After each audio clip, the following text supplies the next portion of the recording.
xantu maxay tahay markaasuu ugu jawaabay dikraka akhaaka bimaa yakrah waa walaalka oo aad ku sheegto wuxuu karahsanaayo walaalka oo aad ku dhahda hadal uu nacaayo waa walaalka inaad ku dhahdo wax qaab daran saa darteed waa walaalka oo aad ku sheegto waxaan daayiq markaa u ahayn iyo wax markaa uu nacaayo saxaabadu waxay dhaheen rasuulkii allow waxa aan walaalkay ama walaashay ku sheegayo hadday ku sugan yihiin ka waran rasuulku wuxuu yidhi waad xamatay sala allahu calayhi wasalam haddaysan ku sugnayn ka waran waad ku been abuuratay waa buhtaan waa been abuurad buu yidhi nebiga sala allahu calayhi wasalam sidaa darteed waxay ku sugan yihiin iyo waxaysan ku sugnayn waan isugu darnay buhtaan iyo ifki iyo been abuurad ayaa loo kordhiyey war shaqada waxaan maanta shaqo ka dhigana aan iska dayna walaalayaal war dadka islaamkaa da'biya caade ay leeyihiin ma aha xanta war wax lagu yaqaana gabar muxajabaa ma aha war wiil ahludiina waxaan lagu yaqaanaa ma aha war dadka ixtiraam iyo qiimay naga mudan yihiin war muslimiinta inay isu duceeyaan ayaa la amray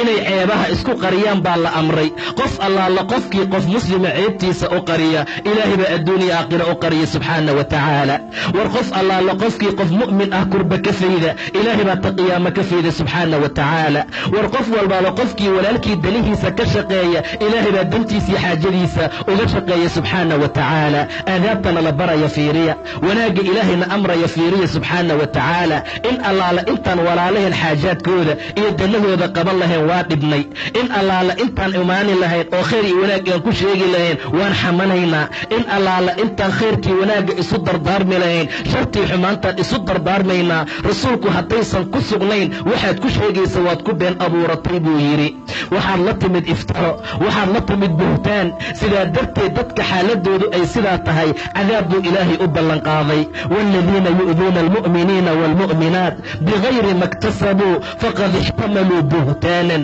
wa ifman mubiinan been abuurad bay xambaarteen buu yidhi ilaahay waxay ambaarteen oo ay qaateen been abuurad iyo dembi cadiim ah war dadkii muslimiinta how dadaala war khayrka iyo wanaagga badiya ilaahayna in badan ka caabuda oo khayrkii wanaagga ku dadaala rasuulka abaadar ayuu la hadlay markaasuu yaa abaadar iyaaka waalghiiba xantaan kaaga digaya waxyaabo fara badan baa la amray waxaa ka mid ahaa khiibada inuu iska ilaaliyo waayo way ka adag tahay zinada way ka dembi adag tahay sababtu waxay tahay buu yidhi nebiga axadka marka uu zinaysto uu rabbi u tooba keeno ilaahay toobada wuu ka aqbali oo cid kaloo dembi dhaaf uu weydiisanayaa ma laha amaa xantu waxay u baahan tahay marka ilaahay cafis la weydiista ka gadaal qofkii la xantay in loo tago waxaad kala kulmi doontid ma ogid war dadka mu'miniinta icraafkooda iyo sharaftooda daaya war luxuumtaan dadkee la cunaya iska dhaafno war waxaan maantaan caadada ka dhiganay aan iska dayno war waxaan maanta carabkeenna ku fududaaday aan iska ilaalino wallaahi in badan waxay dadka cadaabka ku galaan waa carabka waxa cadaabka lagu mutaysta waa carabka subax walba xibnaha ayagoo khushuucsan yay hoos imaanayaan carabka markaasay leeyihiin ittaqillaah war carabow ilaahay nooga baq